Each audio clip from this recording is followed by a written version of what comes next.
Hello guys, today's video gagawa ko ng macaroni and cheese. As you can see, luto na yung elbow macaroni. Set aside muna natin tapos gagawa tayo ng sauce. In the pan, naglagay ako ng 2 kutsarang butter. I-melt muna natin tapos lagyan natin ng flour.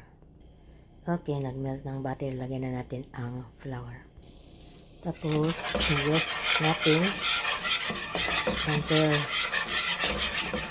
light brown.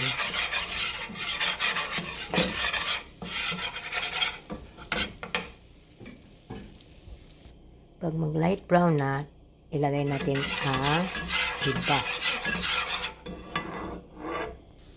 Okay, nilagay ko ng iba. And then keep stirring until it's kind of thicken a little bit. Okay, this is the consistency hinahanap natin. Okay na ito, lagyan natin ng cheese. Okay guys, nilagay ko na yung cheese. Ang nilagay kong klaseng cheese is sharp cheddar cheese and mozzarella. Okay guys, nilagay ko na ang macaroni. The macaroni looks good.